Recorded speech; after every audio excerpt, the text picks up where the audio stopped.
My friends and I had just left a party at a local bar, and we were walking back to my house, seeing how it wasn't too far away from where we were. On our way back, we happened to come across a small lot sandwiched between two apartment buildings that was filled with black garbage bags and piles of tires.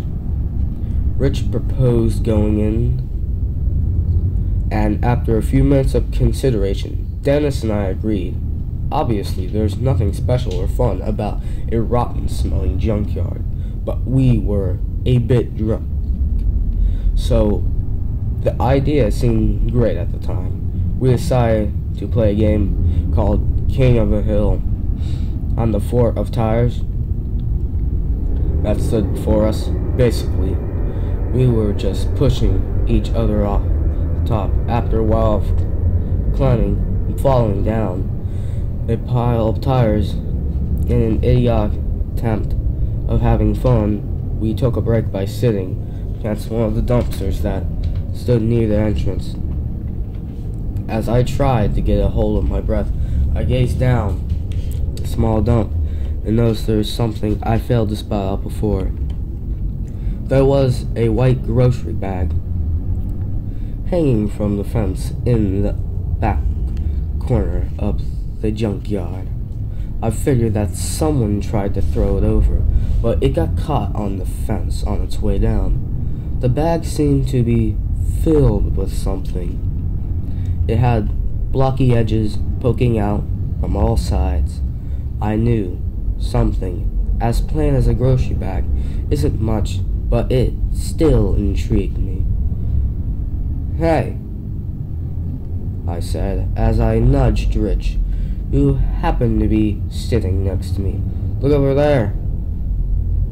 Dennis leaned out behind Rich and looked towards where I was pointing. "So, it's just a few rips. No one's gonna care about whether or not the bags are torn," said Rich. He was pouring out the tears our shoes had left in the trash bags when we were playing our little game. "No, the grocery bag hanging from the fence," I said. "So?" "Well, it's filled with something." "And?" said Dennis. I shrugged. Don't you guys want to know what's inside?" "No, just trash, man." "What if it was like jewelry?" I said, as I stood and made my way towards the grocery bag. You're just gonna find some dead cat in there, dude," Dennis hollered as I struggled to climb the mound of garbage bags that blocked my path. His sentence was followed by the two of them laughing. I didn't really care what they had to say. I was just a bit curious, that's all.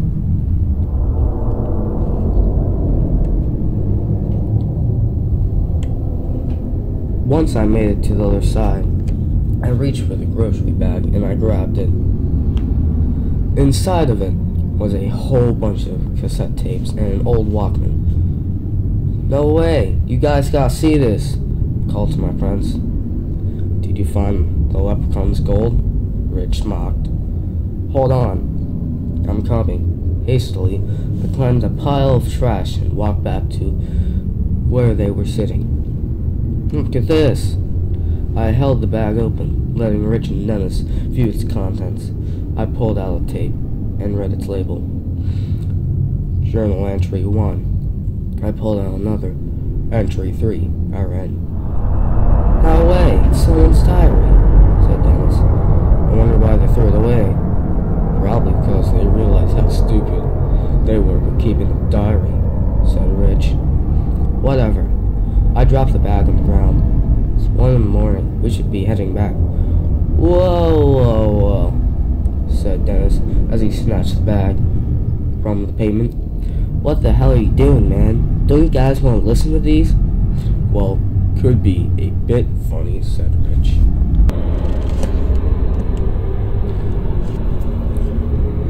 Journey entry 1. Started Dennis in a stereotypical British voice.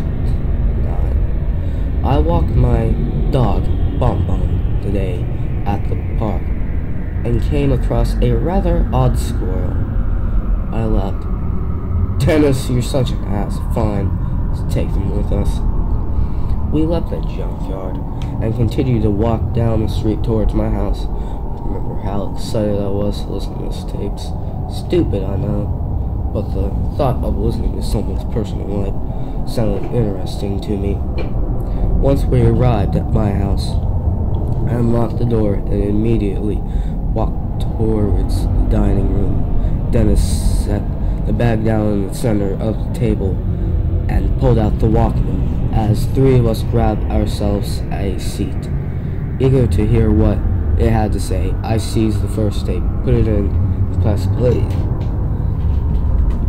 I was surprised at what I heard. The voice wasn't at all what I expected. It seemed to be a boy who sounded as if he was in his late teens.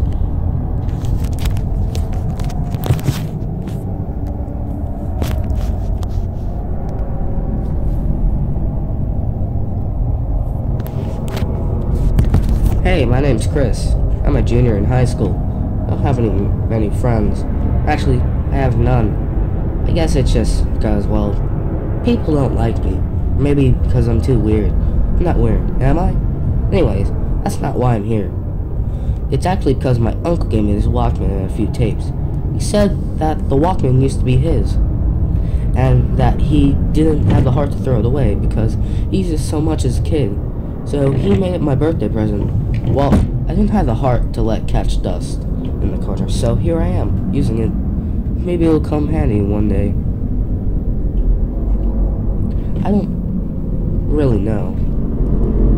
Should I go on with telling about myself? Well, my favorite class is science. And I'm extremely bad at math. Blue is my favorite color, and I prefer dogs over cats.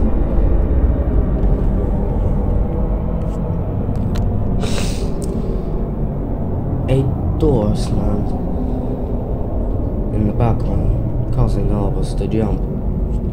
That was my mom. Her and my dad have been arguing a lot lately for reasons I can't even bother to figure out why. I know for one thing that my dad's thinking about calling it divorce, which doesn't really bother me. Would bother anyone else though, but it doesn't bother me. That's not weird, right? I've been hearing a lot lately that I'm a little weird. Let's see why. No, I eat, drink, sleep, and live like a normal human being. That's what I think anyways. Maybe it's just because I'm not as talkative as everyone else, or what if everyone was just making it up? So that they had a reason to pick on me. Frankly, I can't see why anyone would want to pick on me in the first place. What a loser, said Dennis. I didn't see why people wanted to pick on him. I shrugged. Let's just play the next one. It's January, which is 3 days since I've made the last tape. I decided that I'm going to continue making tapes and keep it as my journal. Who knows? Maybe I'll look back at these old recordings one day when I'm a bit older, for a small dose of nostalgia, which I'm making this a short one, because I have to leave in about 5 minutes. My mom is taking me to some stupid jewelry party at one of our friends' neighbors because, according to her, I absolutely have to be there or will make a bad impression. So here I am, sitting in dress pants, a white button-up, and a stupid tie. I don't have dress shoes, so I just wore an old pair of Nike sneakers, which makes the situation about 500 times worse. Maybe in the next tape, talk about how the party went. Hopefully it went well enough for me to talk about. We looked at each other and laughed. Nike sneakers, Rich muttered in an almost giggly tone. Should I seriously play the next one? I'm not sure if I can handle listening to this for another 10 tapes, I asked. Dennis and Rich nodded with great grins on their faces. January 16th, I was punched in the face at school today by a senior whose name is Jake. Honestly, I don't even know the guy, but to make my day even worse, wonderful, I ended up eating outside in the rain. All seats, even the cafeteria, were taken by the time I got back from the nurse's office. I could have simply cleaned up the blood pouring from my nose by myself in the bathroom, but one of the teachers, Mrs. Hoppington, insisted that I go see the nurse. Why I was at the nurse. I managed to get a glimpse of myself when I passed the tall mirror that hung on outside of the bathroom door. I was a bit amazed at the amount of blood that was smudged across my face.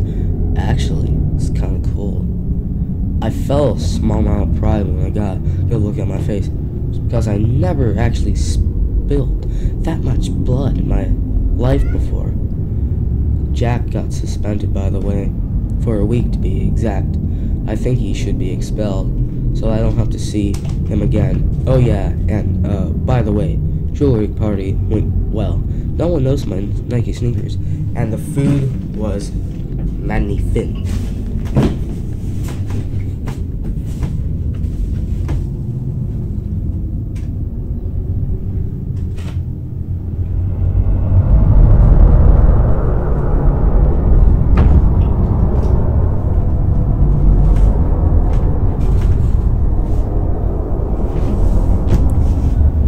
A small amount of shock went on our faces. Damn, got punched in the face, I said. Well, it serves him right. Someone must know he was making stupid-ass tapes in his bedroom, said Dennis. How can you even be happy about getting a bloody nose? Rich added. What the hell was wrong with him? I shook my head. I don't know, man. January 20th. While fooling around on YouTube for about 2 hours, I came across a weird documentary on something called the Slender Man. It's an odd creature with no face, wearing what looks to be a suit that has tentacles, giving it a dark, spidery look. It's said to look in first, and that once you see it, it stalks you before you actually claim you as its victim. No one really knows what the Slender Man actually does to us or its victims. And that we really know is that they go missing without a trace. I guess a lot of people are creeped out by this. And I can see why. The photos that depict them look pretty disturbing, and what actually generates the most fear are the stories about them. Actually, I've been listening to them all night, and I'm not scared at all, just intrigued. Turns out, these stories came from a site where people just write and submit a whole bunch of creepy stories, and not all of them about the Slender Man. I've heard a couple that talk about lost episodes of famous TV shows that depict some disturbing, twisting version of the actual show. I've also heard stories about serial killers, ghosts, and whatever that's remotely scary. Some are more gruesome, while others are a bit eerie. I, for one, never found any of these stories to be scary. I usually find myself thoroughly mystified as I read. We all glanced at each other, a bit confused about what the Slender Man is. I guess the kid was a horror fan, but I put in the next tape and held my head in my hands, wanting to go to sleep. January 26th. Did I ever mention the site where I found all these stories? It's called CreepyPasta.com. Yes, I realize it's an odd name, because an Italian dish is no way creepy, but if you're interested, check it out. You know, now that I think about it, these stories have shown me how much darkness can exist in the world. You're never actually aware of it till you start thinking about it. What I'm saying is not crazy, it's true. Darkness lurks in the hidden corners of everyday life. Right here, right now, as I'm saying this, person is getting brutally murdered. Immediately after he said that sentence, my head shot and I looked at Dennis and Rich, bewildered at what I had just heard. They shook their heads and shrugged. Somewhere out there, a dying person is laying helpless. Could be a girl, man, or a child. You never realize it until you heard me say it just now. But hey, that's the real world for you. Lately, I've been noticing how everyone else at my school is so blissfully ignorant to the horrible things in this world, while I'm being constantly reminded of it. No one sees what I see. It kinda makes them all look a bit dumb. Don't they see? Don't they notice what happens around them? They hear sirens echo down the road, and it could be just a plane car crash. But what if it was caused by something far from our reach? They don't know that. Their eyes are open wide enough to notice. At least I'm aware of that.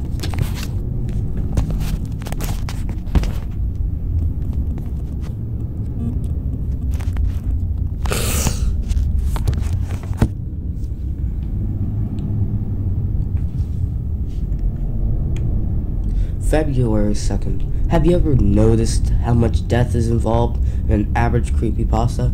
It's almost as if death is near in the story.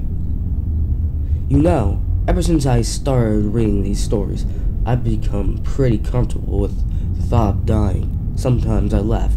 Those poor people in these stories. I guess they haven't realized how much of a friend death could be. Even when pain is the price you have to pay for meeting him after all. Aren't we all going to face it one day? Sooner for some people, later for the rest. There was a long pause before he spoke again. I have been thinking about writing my own creepypasta soon. After reading everyone else's, I figured I should try it for myself. It's worth a shot, isn't it? I think I'm going to write about the Slender Man. Or maybe Jeff the Killer. Or maybe I'll write a story about a man who goes crazy and starts killing everyone he knows. That sounds like a wonderful idea. February 17th. They didn't accept my story. What was wrong with it? Was my grammar off? Was the spelling bad? All I wanted was for it to be out there for everyone to see. Hell, it was probably the greatest ideas they ever came across. But he was so angry. Almost as if he was about to go off on a full-blown rant. But they turned it down. Are they too stupid to see the brilliance in what I wrote? On top of that, I found two assholes who decided to read it and make a mockery of my work. Idiots. They are just a bunch of idiots. Can't see the genius in one's work. A loud scream erupted from the speakers of the Walkman, and a hard thud was heard after. I figured that he just thrown it out of anger. I wondered what his story sounded like, and why they turned it down. The next tape started, and we immediately realized how angry he was. He spoke in a loud, irritable tone, which was almost terrifying. February 22nd. Stupid people. Stupid people. They should all rot in hell for all I care. I should have to deal with them every day. Once I walked through that School's front door, I'm surrounded by them. My teacher gave me attention for not paying attention in class. Why should I? We're all going to die. We're all going to die someday, and there's nothing we can do about it. But no one around me is smart enough to see that. Why? Why can't they just open their eye and pay attention to the horrible world around us? They are just too preoccupied with their lives and what comes tomorrow instead of what comes at the very end. Did I tell you that I was pushed down the stairs today? Ben Turner, he did it. And this time, I'm not letting it go. I'm going to find who's going to pay. You might be wondering how I'm going to get out of the house without my parents seeing me. It's okay. They're already gone. Dad's still at work. And Mom? There was a short pause, and a slight chuckle rose from his voice. Mom's taken care of. He'll find her. He gets home, and I'm not coming back. Well, the deal with him anymore. What did he mean by Mom's taken care of? Asked Dennis in a shushed tone. Do you think? No, Richard cut me off. There's no way in hell that little fucker did that. Play the next one. I obliged, and put in the next tape, a little scare of what I may hear. February 24th. Found an old warehouse in the outskirts of town. I've decided that where I will be living from now on. The lights still work in the rooms where they're not broken, and the boarded windows keep out most of the rain. It's not that bad of a place, really. Stole the money from my mom's wallet, so food is really taken care of. In one of the rooms of the warehouse, I found a really old TV. It's a black and white one. It uses a dial change station. The reception's a little bad, but I can still make out what's happening behind all the static and white noise. I decided to change it to the news channel, and I was greeted with a picture of my mom. A loud, almost evil laugh echoed from the speakers, which goes on for a few minutes. They think I'm dead, which is good on my end. They won't bother searching for me. Oh, the glory I felt when they announced how she had been stabbed 5 times in the chest. It made me feel a bit excited to know that I had done such a thing. It wasn't easy, but sure was satisfying in the end. And now I have to find Ben. He doesn't know it yet, but tonight is the last one on Earth for him. Luckily for me, his house is just a few blocks from here. It's 11 at night right now, and I should be finished by 1. Wish me luck. I quickly put in the next tape, now a little more concerned with what was going on. Was he really going to kill that kid? It seemed too real to be a sick joke, but no matter how much I wanted to think it was just a joke, a frightening truth stood in the back of my mind, telling me that it was all true. February 25th. I've never felt so happy before in my life. Can't even imagine the butterflies I got when I saw him gurgling his own blood in a worthless attempt of fighting for his own life. And no one heard a thing. I was able to open one of the first floor windows without a hitch. Thank God. It took me about 30 minutes to walk upstairs without making a noise. I had to be careful, for even the slightest of all noise can wake someone. When I got to his room, I was able to open the door without waking up. Everything else seemed to happen so quick, almost as if my memories of them and wore a flip book. I quickly covered his mouth before I dragged the knife across his throat, severing his jugular. I wanted to laugh at his squirming body as he died, but I didn't, out of fear of waking his parents. I pulled open his bedroom window, jumped out and ran. I think I heard something in my foot when I landed, but I didn't care. All I could feel was the cold, bitter slicing across my smiling cheeks as I ran.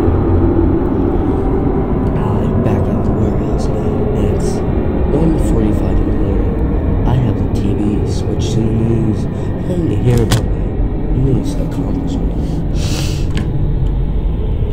We all looked at each other, still a bit traumatized from what he had just heard.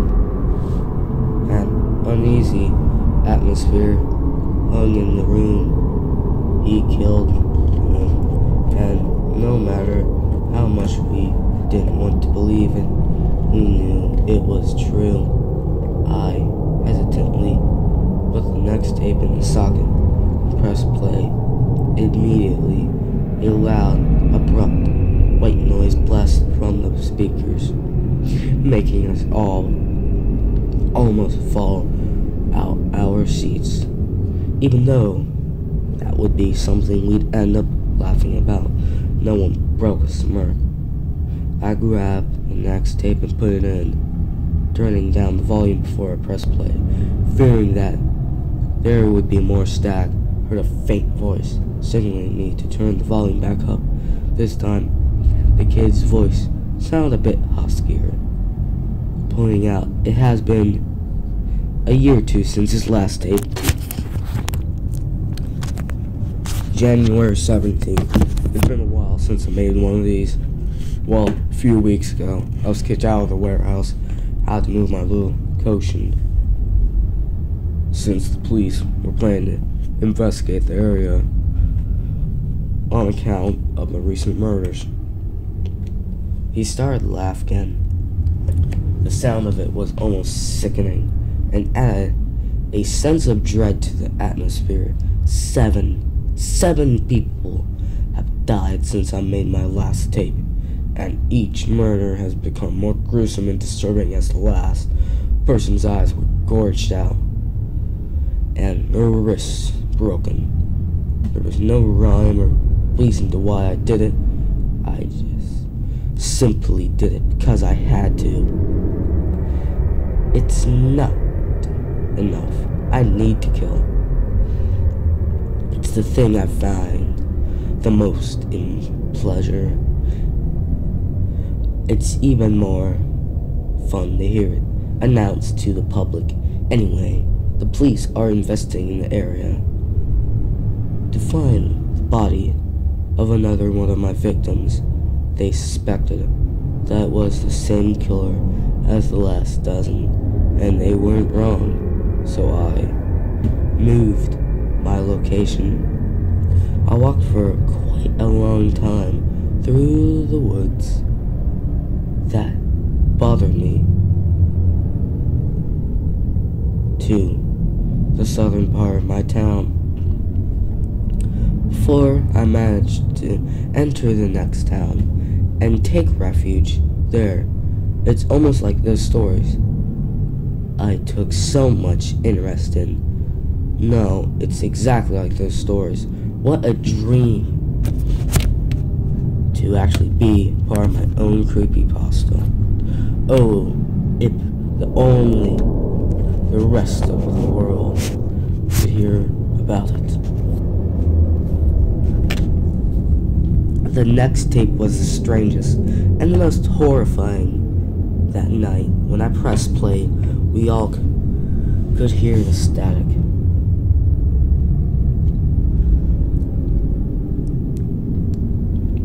But after a while, we heard what seemed like screaming. There was a certain quality to it. It sounded panicked and strained, as if the person's poor throat gave out from screaming too long.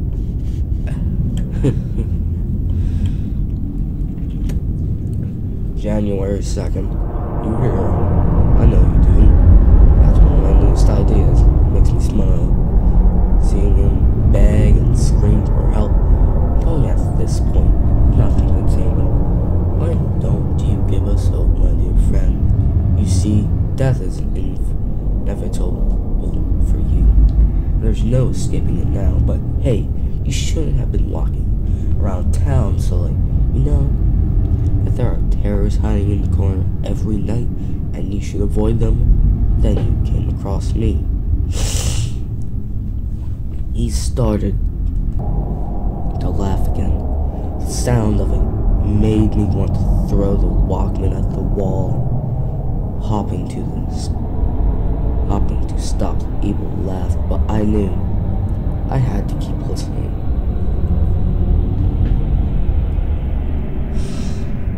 The best part is, he's not even restrained. I broke his legs, making it impossible for him to walk. He should be proud to be the first one of my victims to die like this. I realize that every time I kill someone, I do it too quick. To the point where it's not as satisfying.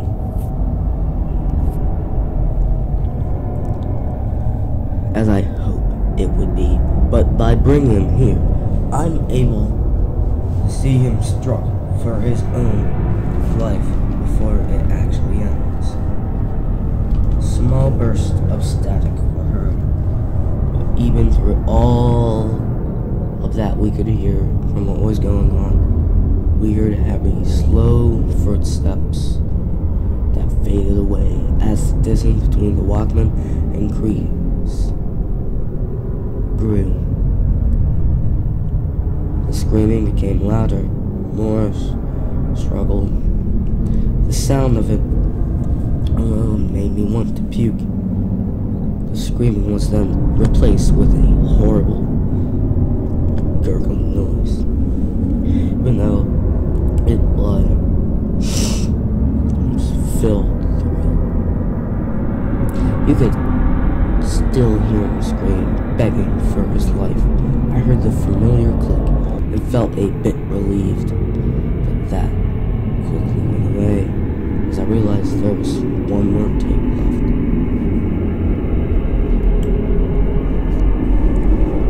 February 5th, I have come up with the most wonderful idea. It's probably going to be the best one. I figured that instead, just as slow as in death, I'm going to let them rot and decay their own fears. Should I tell you what it is? It's a surprise. I would hate to spoil it. The last tape clicked, and we all looked at each other. And with a grim look on our faces, we knew what we had just witnessed in the past 10 minutes, but none of us wanted to acknowledge it or believe it was real. After sitting in silence, it seemed like about 20 minutes, I spoke up.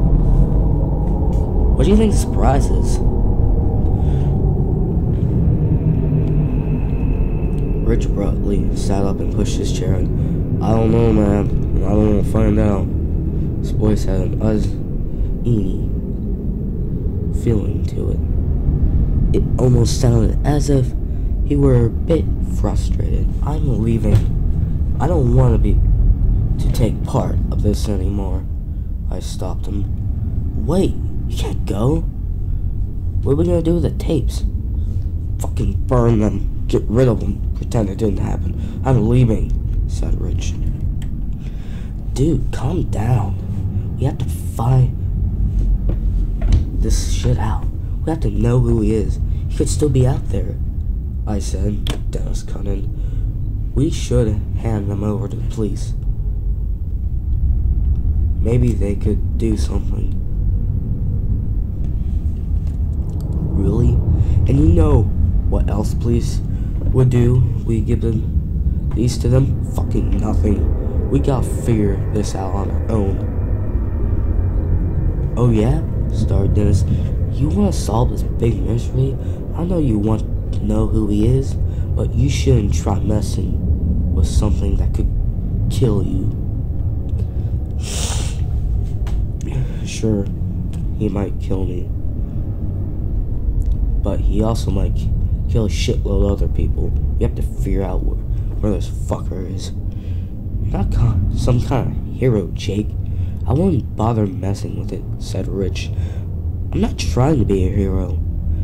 What do you guys think I'm gonna do? Walk outside with a flashlight?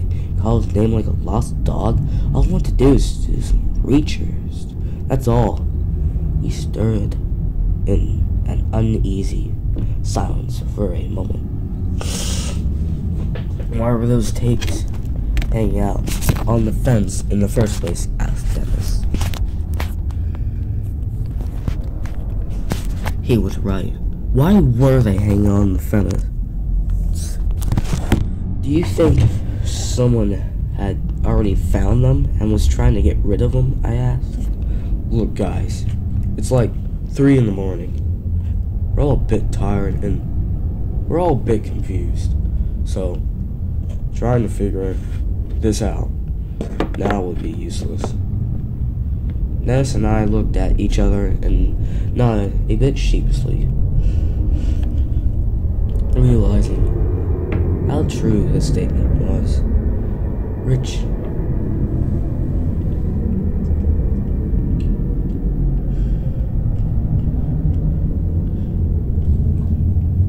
started to walk towards the door, and Dennis followed him soon after.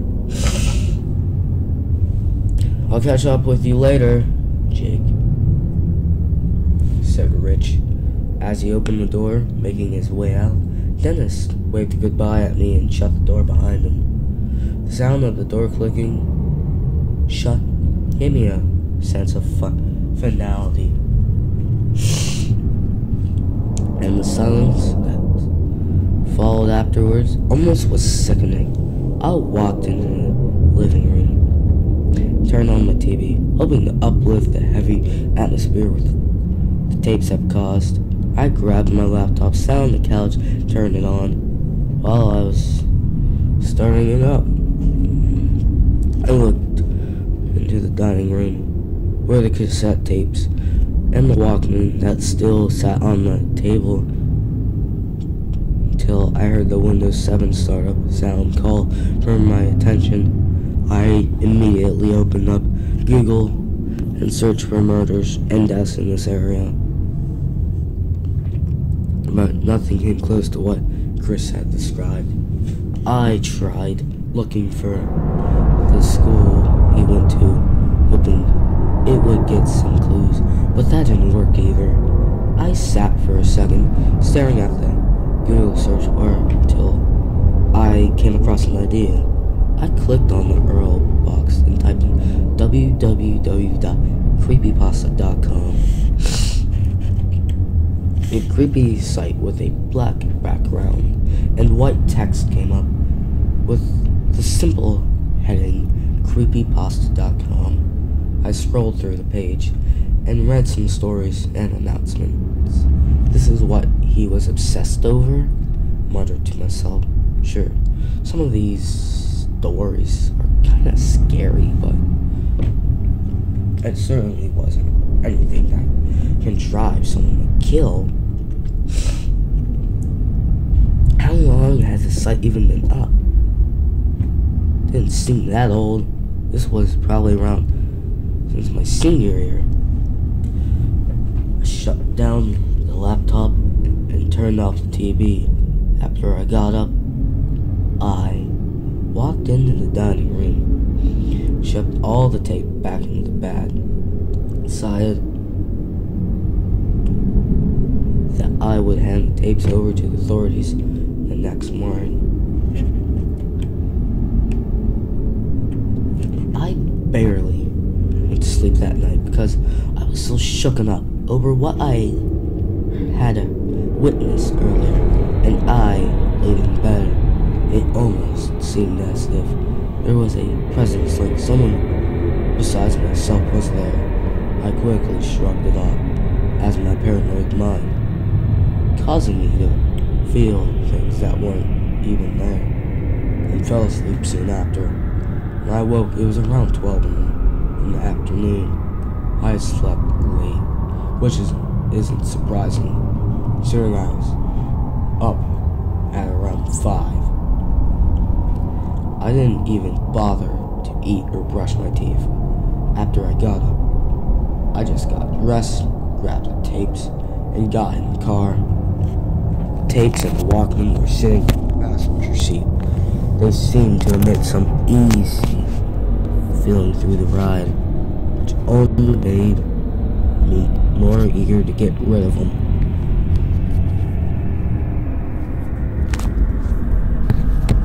When I arrived at the police station, I quickly grabbed the tapes and entered the building.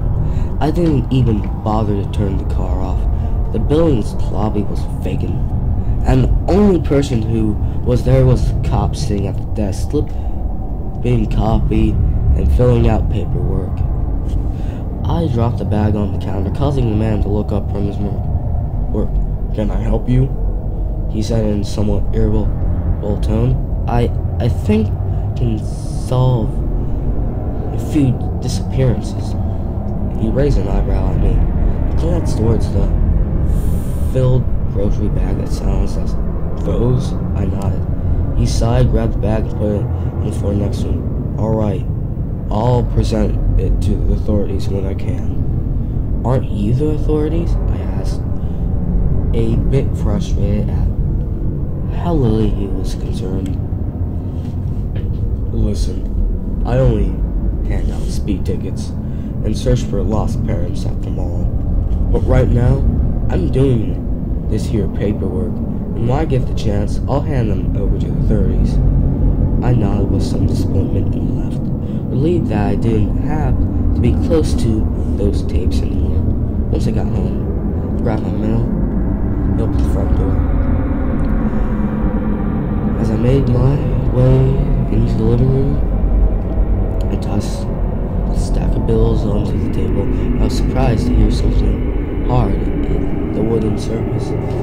When I looked back, I noticed that the manual folder that lay among the white envelopes wasn't filled with sheets of paper. A small object, a bit curious, went back and opened it. I cringed when I saw what the folder had revealed. Inside the folder was a small black cassette tape that labeled Entry 15. No, this wasn't possible. It had to be Richard Dennis. There was no way another tape was sent to me. We were the only ones who listened that night. I was certain no one saw us, except for a few cars that passed when we were walking down the street. I wanted to hear what this tape said, but I remembered I gave the Walkman to the policeman. I searched my basement for a radio. Anything that I could play this tape in. I had to know what it said. Finally, after researching for what seemed like an hour, I came across a box in the basement that had a small cassette player inside. Hastily, I grabbed the dusty object from the box and ran back upstairs. As soon as I reached the table, I put the tape inside the player and pressed play, hoping to hear that this tape and the others were just a sick joke one of my friends had planned out. But once I heard the voice, my stomach dropped and I felt as if I were going to puke. April 12th. "Hello, Jake. What did you think about my game?" It took me a while to get ready, but it was all worth it. I knew your curious little mind wouldn't be able to help itself. I'm surprised at how smoothly this all went. Actually, you and your friend barely noticed me when I put that bag on the fence, and you went and grabbed it, almost as if it was on cue, and you surprised me, Jake. I've been keeping a close eye on you ever since I killed Ben but I never actually carried out anything until now. I knew I had to save the best for last, just for you. And now that I think about it, the waiting was all worth it. I'm shocked, Jake. You seem like you don't even recognize me at all. Don't you remember punching me in the face back in high school? I started to hear the sounds of leaves shoveling, sound like as if you were walking through the woods. You guys look pretty scared over what you heard in the last tape. I can see it right through the window. Once the tape had stopped, slowly and unwillingly, I looked towards the window on the south side of the dining room. There was nothing except for the bushes, and stood directly in front of the glass. Terrified, ran towards the phone, called the cops. When I heard a voice on the other end, I jumped into a panic. Hello? I desperately asked the phone as I spoke. I patrolled the house, making sure that all the windows and doors were locked. Oh, it's you again, said the policeman I met earlier. Listen, told you I would get to it when I call. Someone's after me. I just received another tape in my mail, and there are threats directed towards me on it. I think it's the same person who made the tapes I gave you. He's going to kill me. The officer spoke in a lower tone. Well, make sure that everything is locked up first. He paused. Now, are you sure it's not just one of your friends trying to mess with you? I'm absolutely sure it's not one of my friends. Please, send someone out there.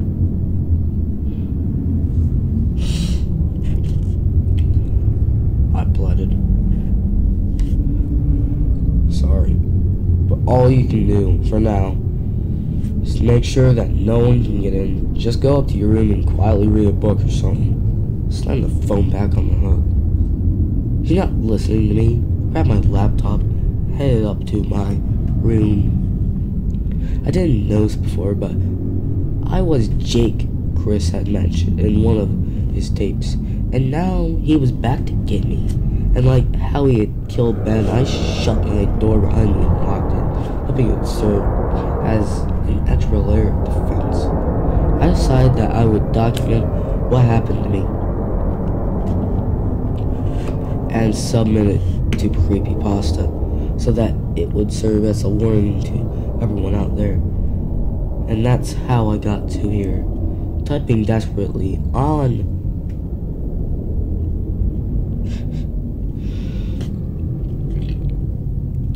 my laptop. I just heard some glass break downstairs, and I'm becoming more terrified by the second.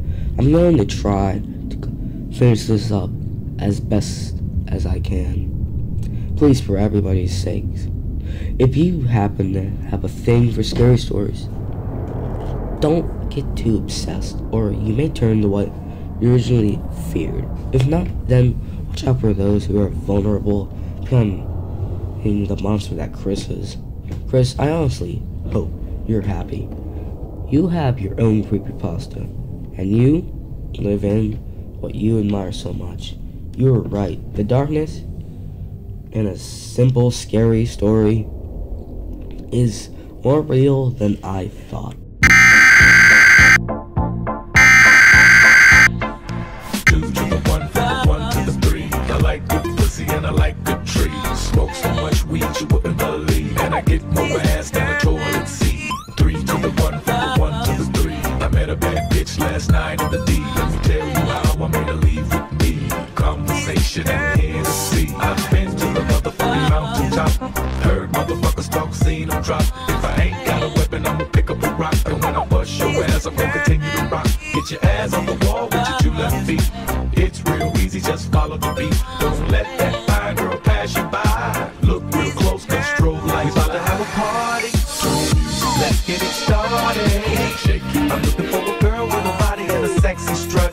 Wanna get it poppin', baby, step right up. Some girls, they act retarded. Some girls are body. I'm looking for a girl that will do whatever the fuck I say. Every